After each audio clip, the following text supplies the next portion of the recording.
The first sound I heard in 3 weeks was my son Kevin saying, "She's sitting on over 2 million, plus this house is worth at least 800,000. My daughter-in-law Amber's response made my blood freeze. "And she's completely deaf, so we can plan right in front of her stupid face."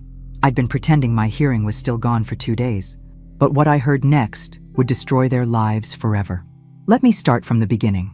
I'm Margaret Thornfield, 71 years old, and I used to teach piano to the sweetest children in our neighborhood. My husband Robert passed 5 years ago, leaving me comfortable but lonely in our big house on Maple Street. Kevin was my only child, and despite his struggles with his real estate career, I loved him with all my heart. When he married Amber 3 years ago, I welcomed her like the daughter I never had.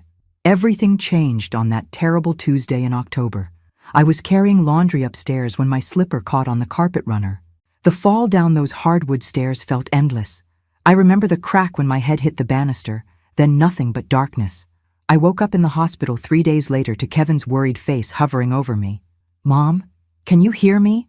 I watched his lips form the words, saw the genuine concern in his eyes.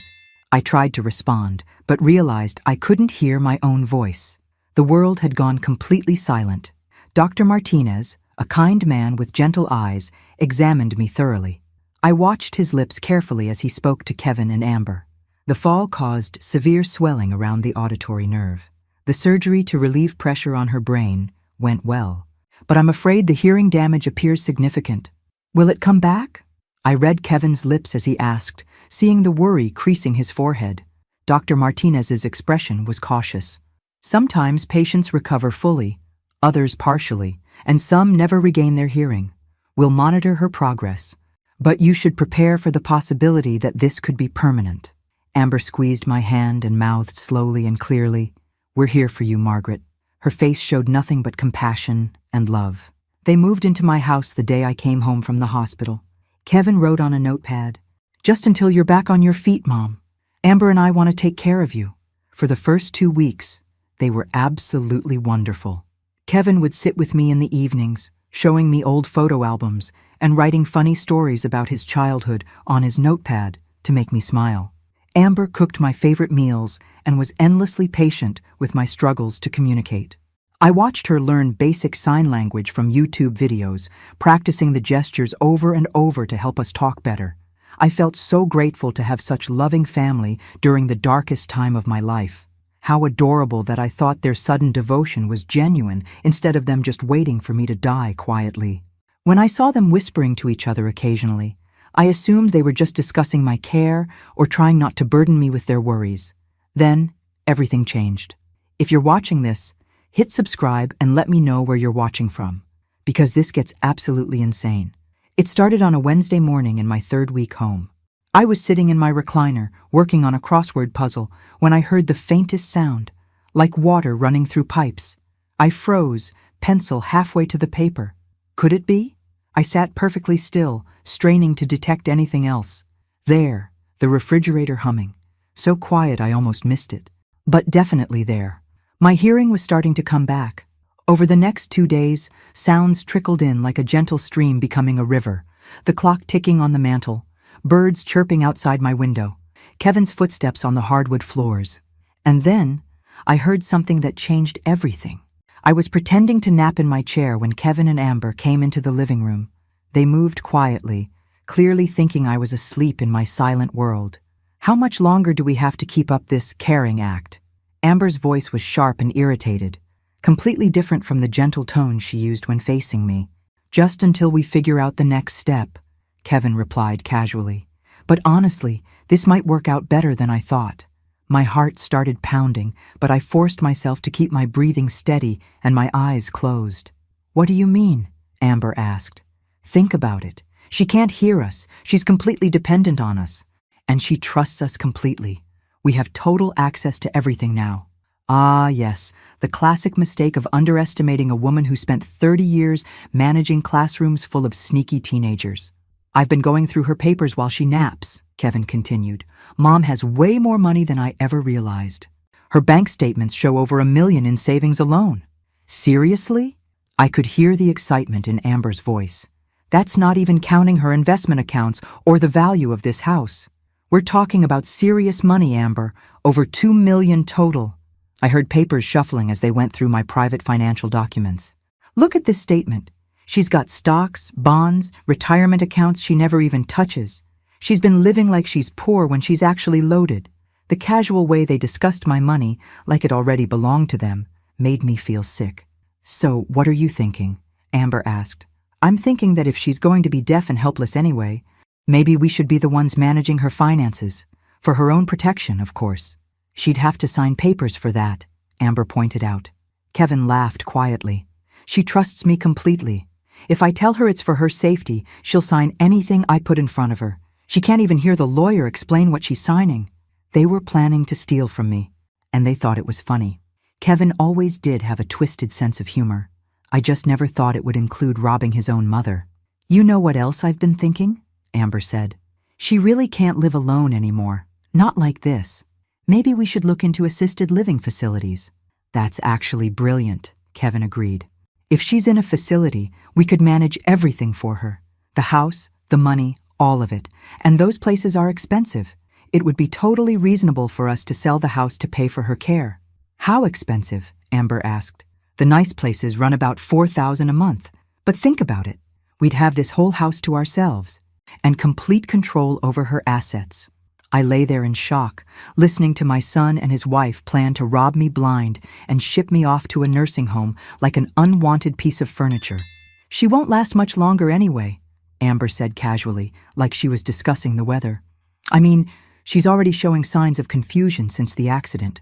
That was a lie. My mind was as sharp as ever, apparently sharper than theirs, since they couldn't figure out that talking about murdering someone 10 feet away from them might not be the brightest idea. The sooner we get her settled somewhere, the better, Kevin agreed, for everyone involved. As their footsteps moved toward the kitchen, I made a decision that would change everything. My hearing had returned, but they didn't need to know that. Let them think I was still helpless and deaf while I figured out exactly what they were planning.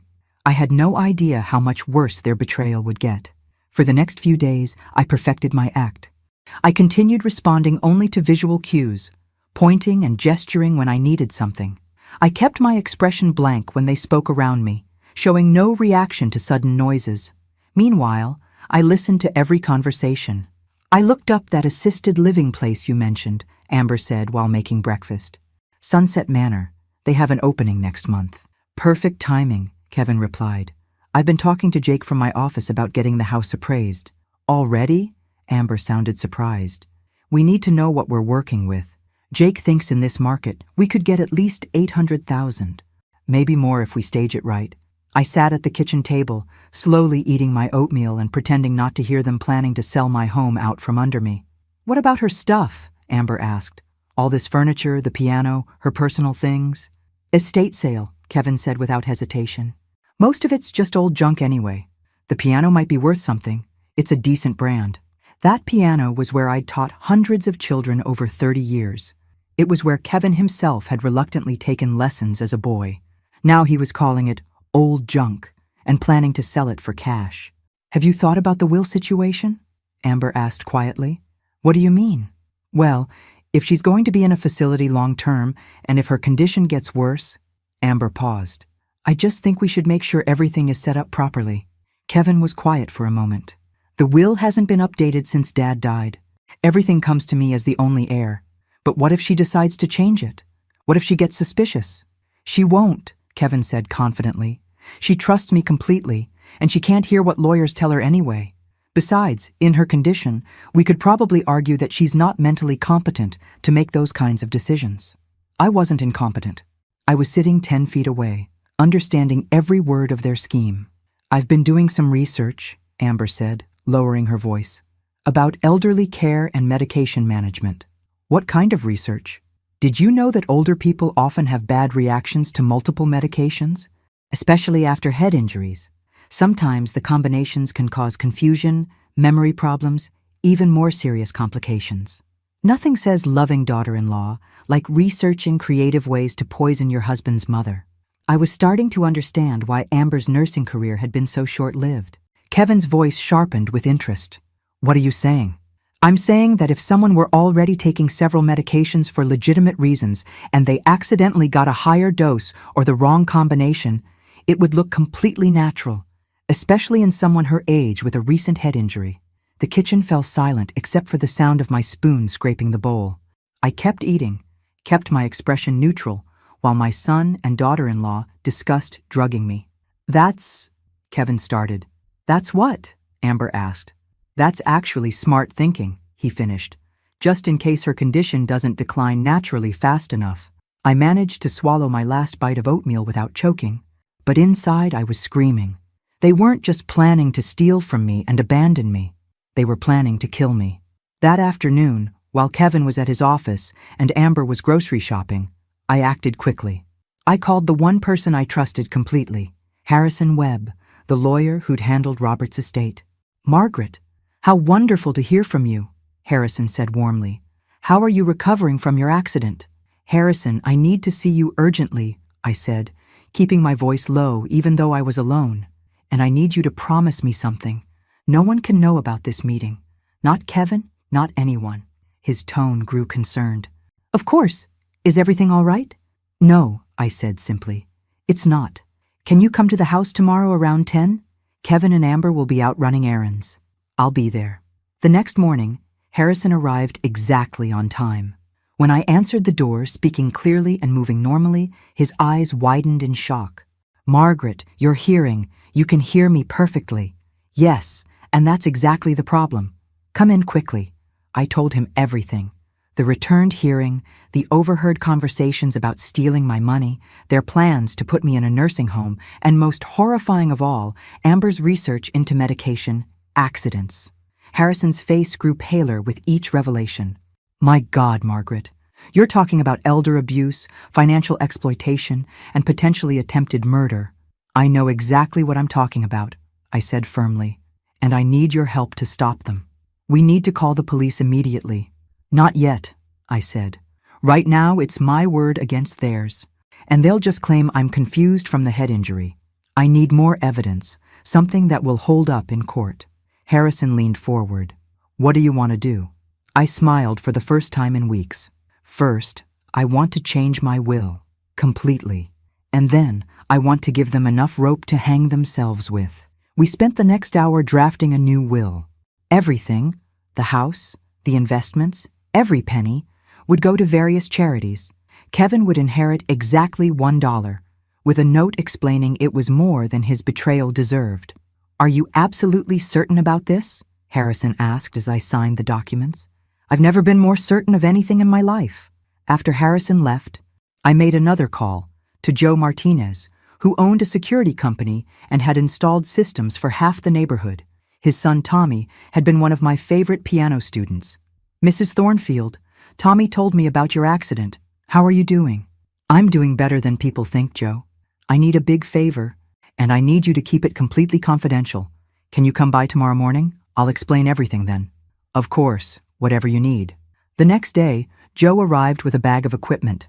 I explained that I suspected Kevin and Amber were planning to steal from me, though I kept the murder plot to myself for now. "You want me to install hidden cameras in your own house?" Joe asked, surprised but not judgmental. "Small ones, with audio recording. I need to document what happens when they think I can't hear them." Joe was thorough and professional. Within 2 hours, he'd installed tiny cameras in the living room, kitchen, and hallway, all invisible unless you knew exactly where to look. "The audio quality is excellent," he assured me. "Everything will be recorded to a cloud server that only you can access." "Thank you, Joe. And remember, I was never here," he said with an understanding nod. "Take care of yourself, Mrs. Thornfield." Now I had everything I needed, a new will, legal counsel, and the ability to record their conversations. All I had to do was wait for them to provide the evidence that would destroy them. I didn't have to wait long. 3 days later, I got the conversation that would seal their fate. I was in my recliner, pretending to read while Kevin and Amber sat at the kitchen table with Kevin's laptop open. They thought I was safely trapped in my silent world, unaware that every word was being recorded. "I called Sunset Manor today," Amber announced. "They can take her next month if we want the spot." "How much?" Kevin asked. $4,000 a month plus additional fees for special care. But here's the thing. They want 6 months paid in advance. That's $24,000 up front, Kevin calculated. Plus, we'd need to liquidate some of her investments to cover ongoing costs. Which gives us the perfect excuse to get power of attorney, Amber said. We tell her it's to make sure her care is paid for. Kevin laughed. She'll sign anything if I tell her it's for her own good. She trusts me completely. What about after that? Amber asked quietly. What do you mean? I mean, what if she lives there for years? That's $48,000 a year. Kevin, even with her money that adds up. Kevin was quiet for a long moment. You're right. We need a more permanent solution. I've been thinking about that, Amber said, her voice dropping to barely a whisper. About what I mentioned before, the medication thing. Go on? Well, once she's in the facility, we'd be managing all her medications anyway, and those places are understaffed. They rely on family members to help with pill management. Are you saying what I think you're saying? I'm saying that elderly people in nursing homes die from medication errors all the time. It's tragic, but it happens. And with her recent head injury and age, no one would question it. My hand started trembling, but I forced myself to keep holding the book steady. How would we... Kevin started. I still have contacts from when I worked as a nurse, Amber said. I know which medications can cause problems when combined, especially in someone her age. Heart medications mixed with certain other drugs can cause cardiac events, completely undetectable in an elderly patient. That's... Kevin paused. That's actually brilliant. The best part is, we'd look like the grieving family who did everything we could for her. No one would suspect anything. How long would it take? Kevin asked. A few months at most. We'd need to be gradual about it. Can't be too obvious. But by Christmas, we could be settling her estate. Christmas was only 2 months away. They were planning to murder me by Christmas. Speaking of the estate, Kevin said, I had Jake run those numbers on the house. In the current market, we're looking at least $850, maybe $900,000. Plus all her accounts, Amber added. We're talking about well over $2 million total. We'll get rid of that useless old hag and grab the inheritance, Kevin said with satisfaction. Best decision we ever made, moving in here. There it was, the exact phrase that would become the title of my story. But hearing it in person from my own son's mouth was like being stabbed in the heart. Just think, Amber continued. By next spring, we could buy that house we looked at in Riverside, the one with the pool and the 3-car garage. And I could finally quit that miserable real estate job, Kevin added. Maybe start my own company with real capital behind me. They were already spending my money, already planning their new life built on my murder. Are you sure she can't hear any of this? Amber asked suddenly. Kevin looked over at me. I kept my eyes focused on my book, turning a page at just the right moment. Completely deaf, he confirmed. We could set off fireworks in here and she wouldn't notice. Good, Amber said, because I want to show you what medications would work best. I heard her get up and leave the room, returning a few minutes later with her laptop. Look at this, she said. Digitalis toxicity combined with her current blood pressure medication. It would look like a heart attack brought on by the stress of adjusting to the nursing home. How do you know all this? Kevin asked, sounding impressed. I told you. I was a nurse for 8 years before we got married. I know exactly how these drugs interact, and more importantly, I know how to make it look accidental. They spent the next 20 minutes researching my murder like they were planning a vacation. I had to admire their thoroughness. If only they'd put this much effort into their actual careers, they might not have needed to kill me for money. When they finally closed their laptops and went to bed, I sat in the dark living room, shaking with rage and terror. But underneath those emotions was something else, something cold and determined. They wanted to play games with a helpless old woman? They had no idea who they were dealing with. Clearly, they'd forgotten that I'd spent decades outsmarting people who thought they were cleverer than me. The only difference between my son and a misbehaving 8-year-old was that Kevin was about to learn a much more expensive lesson. The next morning, I put on the performance of my life. I shuffled to breakfast, acting confused about which chair was mine. I fumbled with my coffee cup, spilling a little on the table. When Amber brought me my regular medications, I made a show of looking puzzled. Your morning pills, Margaret, she said slowly, exaggerating her lip movements. For your blood pressure and heart. I nodded vaguely and took the pills, but as I'd been doing for weeks, I palmed 2 unfamiliar white tablets that weren't part of my original prescription. Later, I'd examine them under my bedroom lamp. They were unmarked, but I was certain they weren't legitimate medication. "I need to run to the pharmacy today," Amber announced to Kevin. "Margaret's almost out of her heart medication." That was a lie. I had a full bottle in my medicine cabinet that they'd hidden from me. While they were both out that afternoon, I made several important phone calls. First, I called Dr. Martinez's office. "This is Margaret Thornfield. I need to schedule an appointment to review my current medications. I want to make sure I'm not taking anything that wasn't specifically prescribed for me." "Of course, Mrs. Thornfield. How about Thursday at 2? "Perfect. And please don't mention this appointment to anyone who might call asking about my care. I want to discuss some concerns privately with the doctor." Next, I called Detective Rodriguez at the local police station. Harrison had given me his name as someone who specialized in elder abuse cases. "Detective Rodriguez, this is Margaret Thornfield on Maple Street. I need to report a crime in progress. But it's complicated. Could you come by tomorrow morning around 10? My family will be out, and I need to speak with you privately." "What kind of crime are we talking about, Mrs. Thornfield?" "Financial exploitation and potentially attempted murder," I said simply. "But I have evidence, and I need your help to handle this properly." There was a pause. "I'll be there at 10 sharp. Finally, I called Harrison back. "I need you to contact the prosecutor's office.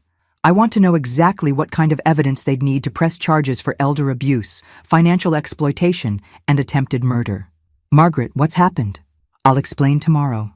Just find out what we need to build an airtight case." That evening, Kevin and Amber were particularly attentive at dinner. Kevin cut my meat for me without being asked, and Amber kept refilling my water glass. "Mom, we've been thinking," Kevin said, making sure I could see his lips clearly. "We want to make sure you're getting the best possible care." I nodded encouragingly. "We found a wonderful facility called Sunset Manor. It's specifically designed for people with hearing loss and other challenges. We think you'd be much happier there with professional staff and other people in similar situations." Amber leaned forward. "The best part is they handle all the medical management for you. No more worrying about pills or appointments. They take care of everything." I made my expression hopeful and trusting, like this sounded wonderful. "There are just some papers you'd need to sign," Kevin continued. "Legal stuff to make sure we can handle your finances and medical decisions while you're there. Just to protect you." I nodded eagerly and reached for his hand, squeezing it with apparent gratitude. Inside, I was disgusted by how easily they thought they could manipulate me. "We can take care of all that tomorrow," Amber said sweetly. "I'll call our lawyer and have him bring the documents by." Their lawyer. Not Harrison, who actually represented my interests. I was almost impressed by their audacity. Not only were they planning to steal from me, but they were bringing their own legal team to make it official. "And don't worry about the cost," Kevin added. "We'll make sure everything is handled properly. You just focus on getting better." That night, I lay in bed listening to them celebrate in the living room. "She actually seemed excited about the nursing home," Amber said, laughing. "Did you see how grateful she looked when I mentioned handling her finances?" Kevin replied. "This is going to be easier than we thought. How soon can we get the power of attorney paperwork?" "My guy said he can have everything ready by tomorrow afternoon. Once she signs, we'll have complete control over her accounts. And then we move her to Sunset Manor next week and start phase 2 of the plan." Phase 2. My murder. I closed my eyes and tried to stay calm. In less than 24 hours, Detective Rodriguez would be here. The cameras were recording everything. Dr. Martinez would confirm that the pills they'd been giving me weren't prescribed. They thought they were so clever, manipulating a helpless, deaf woman. They had no idea they'd been performing for an audience this entire time. Tomorrow, the show would be over. Detective Rodriguez arrived exactly at 10, just as Kevin and Amber left for what they thought was a routine morning of errands. He was a serious man in his 50s, with kind eyes and an air of competence that immediately put me at ease. "Mrs. Thornfield, you mentioned financial exploitation and attempted murder. Those are serious charges." "I know exactly how serious they are," I said, leading him to the living room. "And I have proof of everything. I started from the beginning, the accident, the fake deafness, the gradual revelation of their plans." Rodriguez took careful notes, asking precise questions about dates, times, and specific conversations. You said you have recordings? He asked. I showed him Joe's hidden cameras and played back several of the most damning conversations. Rodriguez's expression grew darker as he listened to Kevin and Amber discuss drugging me and planning my death. This is definitely attempted murder, he said grimly, plus elder abuse, financial exploitation, and conspiracy. We have enough here to arrest them both. I want to do this right, I said. I want them to face the full consequences of what they've planned. What do you have in mind? I smiled. They're coming back this afternoon with legal papers they want me to sign. Power of attorney documents that would give them complete control over my finances. I want you to witness that conversation. Rodriguez nodded approvingly. We'll need backup officers and probably social services involved. This is going to be a complex arrest. There's something else, I said, pulling out the envelope of white pills I'd been saving. They've been drugging me with these. I need them tested to prove what they were doing. Rodriguez examined the pills carefully. We'll fast-track the analysis. If these contain what I think they do, it adds another charge to the list.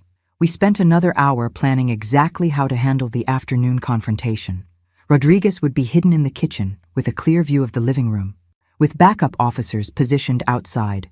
Everything would be recorded from multiple angles. Are you sure you want to go through with this? Rodriguez asked. We could arrest them now based on what we already have.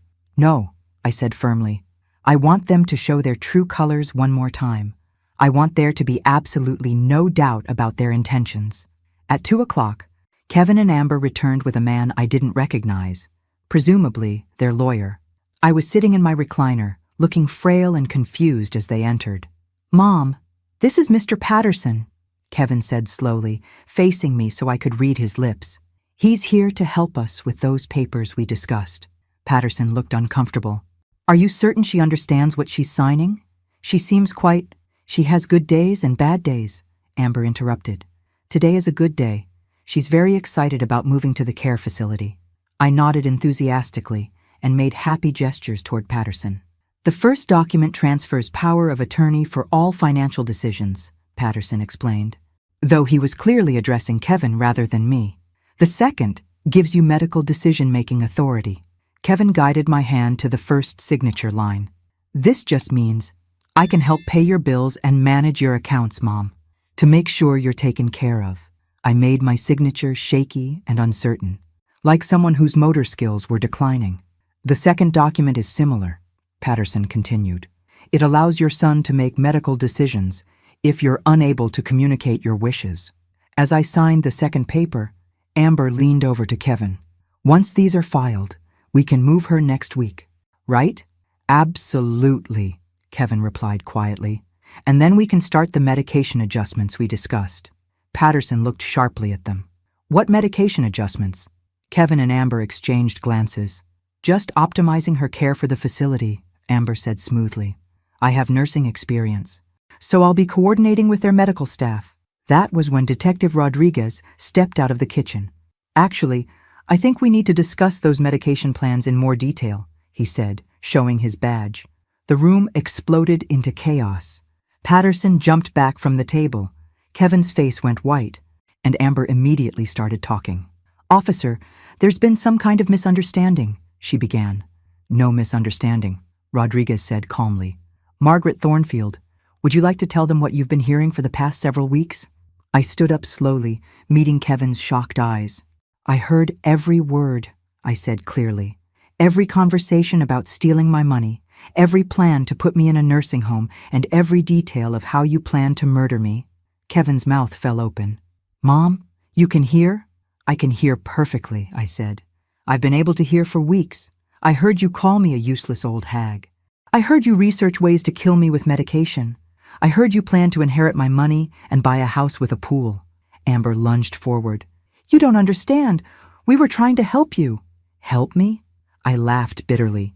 By poisoning me with unmarked pills? By planning to drug me to death in a nursing home? Rodriguez stepped forward. Kevin Thornfield and Amber Thornfield, you're under arrest for conspiracy to commit murder, elder abuse, financial exploitation, and attempted poisoning. As the backup officers entered to handcuff them, Kevin looked at me with desperate eyes.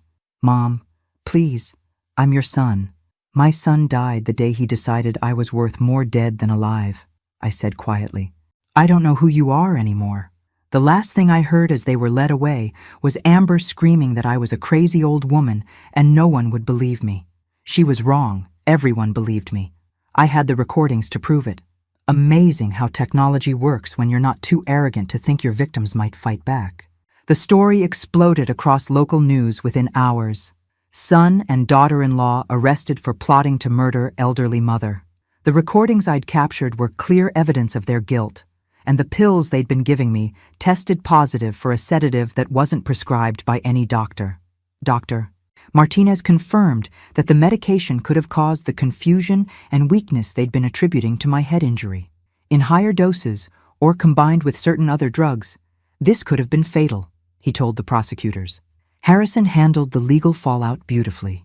The power of attorney documents Kevin and Amber had tricked me into signing were immediately voided since they'd been obtained through fraud. More importantly, my new will remained sealed and unchanged. They never suspected you'd updated your will? Harrison asked during one of our meetings. They were so confident in their manipulation skills, I said. They thought I was just a helpless old woman who'd sign anything they put in front of me. Kevin and Amber's lawyer tried to argue that the recordings were obtained illegally, but since they were made in my own home with my consent, they were perfectly admissible. Their backup plan of claiming I was mentally incompetent fell apart when Dr. Martinez testified that my cognitive abilities were completely normal. The trial lasted 2 weeks. I testified on the first day, playing the recordings of their conversations about my planned murder. The jury looked horrified as they listened to Kevin describe me as a useless old hag and Amber research cardiac drugs to kill me with. Did you ever suspect your son might harm you? The prosecutor asked. Never, I said honestly. I loved him completely and trusted him with my life. That trust nearly got me killed. Kevin's lawyer tried to paint him as a stressed caregiver who'd made some poor comments but never intended actual harm. That argument crumbled when they played Amber's recorded research into lethal drug combinations. Amber's defense was even weaker. Her nursing background actually made her planning look more sinister, not less. The prosecutor pointed out that she knew exactly how to kill someone and make it look natural. This wasn't a moment of frustration or poor judgment, he told the jury. This was a cold, calculated plan to murder an elderly woman for her money. The verdicts came back guilty on all counts. Kevin received 15 years for conspiracy to commit murder, elder abuse, and financial exploitation. Amber got 12 years for the same charges, though her sentence was slightly reduced because she hadn't been the primary beneficiary.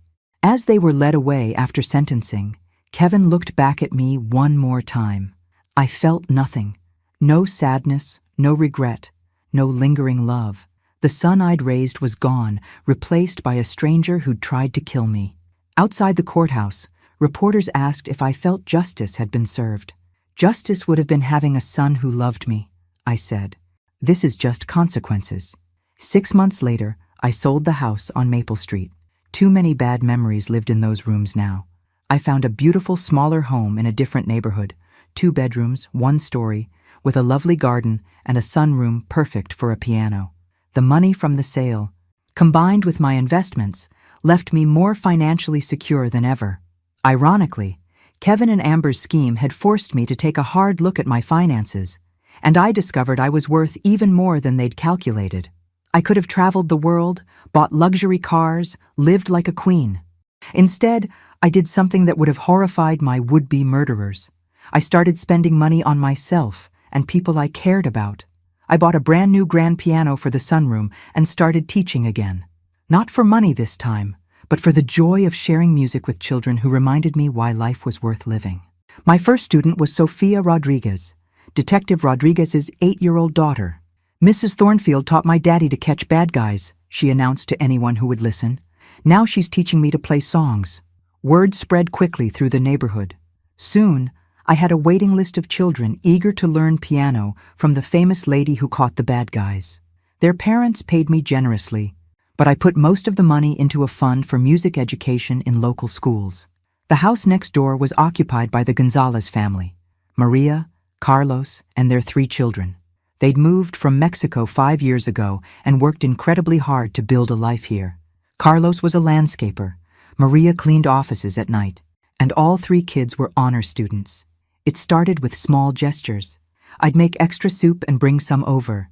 I'd help the youngest, Isabella, with her English homework.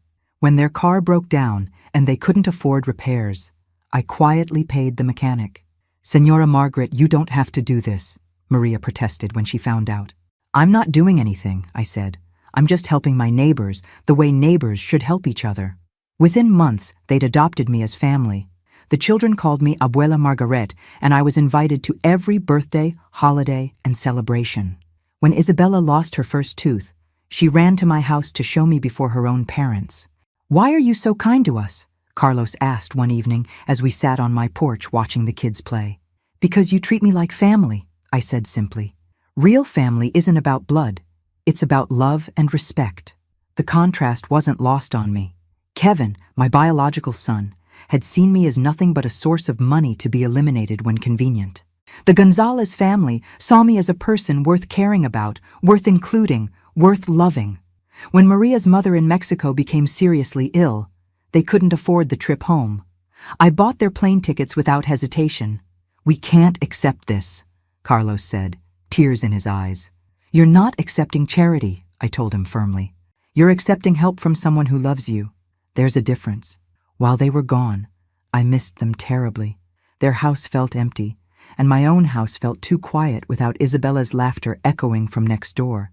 That's when I realized something important. I wasn't just helping them. They were saving me too. 1 year after the trial, I received a letter from Kevin in prison. My first instinct was to throw it away, but curiosity got the better of me. "Mom," it began, "I know you probably don't want to hear from me, but I need you to know that I'm sorry. Not just sorry I got caught, but sorry for what I planned to do to you. Prison gives you a lot of time to think, and I've been thinking about what kind of person I became."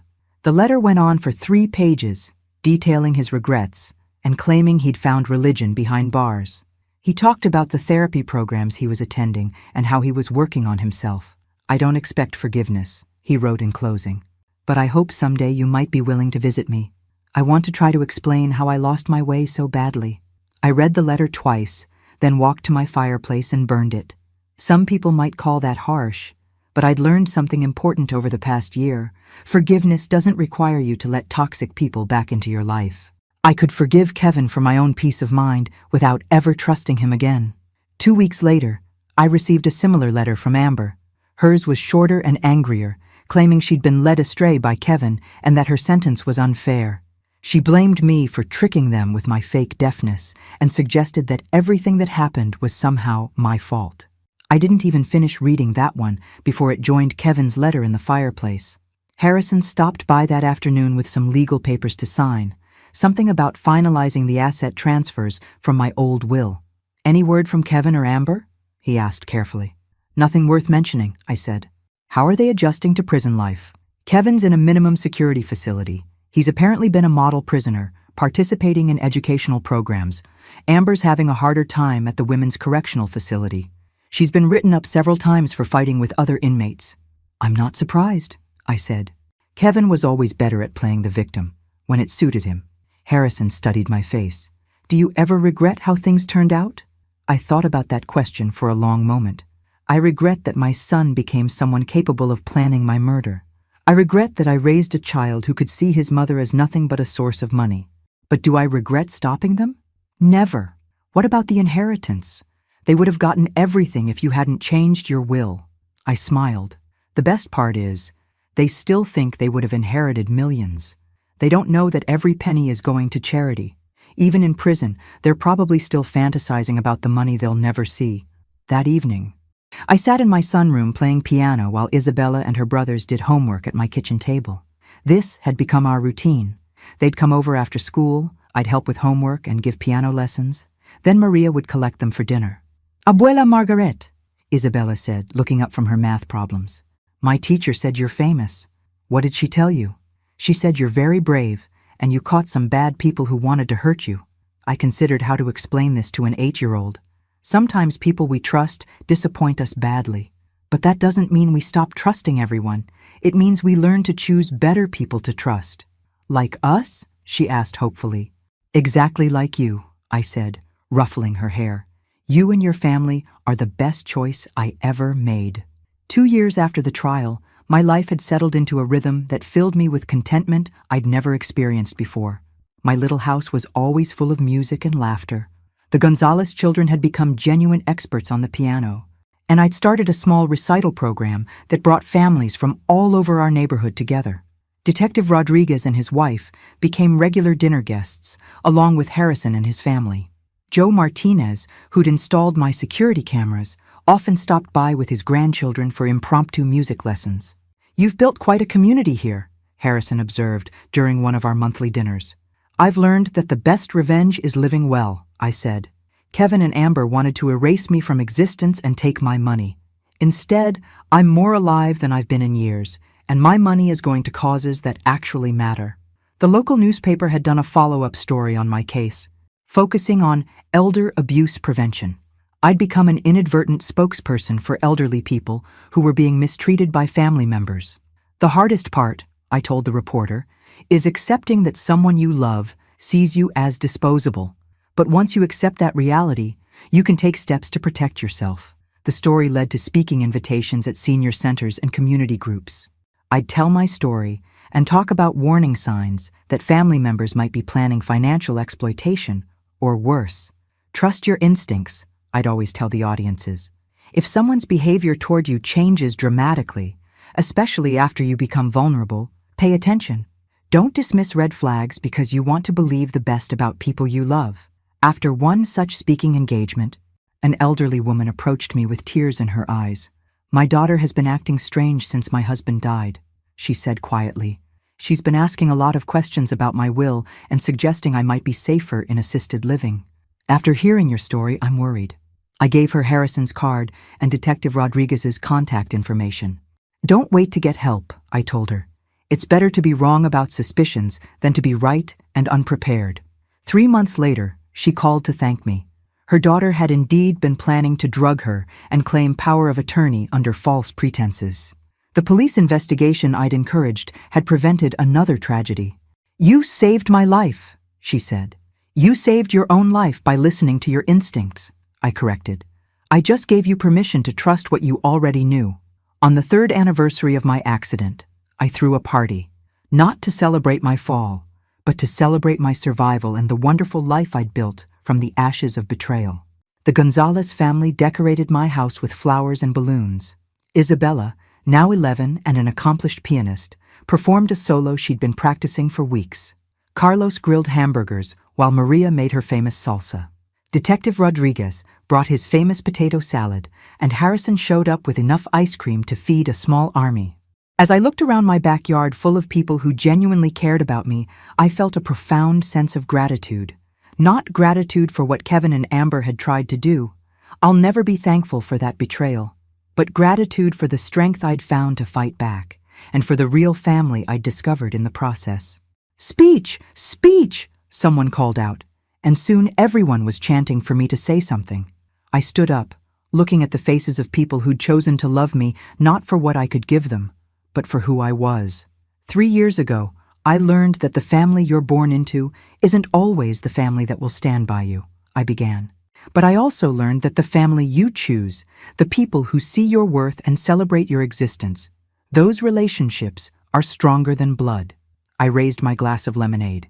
To chosen family, to second chances, and to the truth that no one can take away your dignity unless you let them. "To Margaret!" everyone cheered. And I felt more blessed than any millionaire had a right to feel. Later that evening, after everyone had gone home and I was cleaning up with Maria and Isabella, my young honorary granddaughter asked me a question that stopped me in my tracks. "Abuela Margaret, do you ever miss your real son?" I thought carefully before answering. "I miss the son I thought I had," I said finally. "But I don't miss the person he actually turned out to be, and I'm grateful every day that I found out the truth before it was too late." "Are you happy now?" Isabella asked. I looked around my house, filled with pictures of my chosen family, echoing with the music we made together, warm with the love we shared freely. "Happier than I've ever been in my life," I said, and I meant every word. The boy I'd raised had tried to erase me for money. Instead, he'd given me the greatest gift of all, The chance to discover who I really was when I stopped trying to please people who didn't deserve my love. I was Margaret Thornfield, 74 years old, surrounded by people who saw me as a treasure rather than a burden. And that, I realized, was the best revenge of all. Who knew that attempted murder could be such an excellent life coach? Thanks for listening. Don't forget to subscribe and feel free to share your story in the comments. Your voice matters.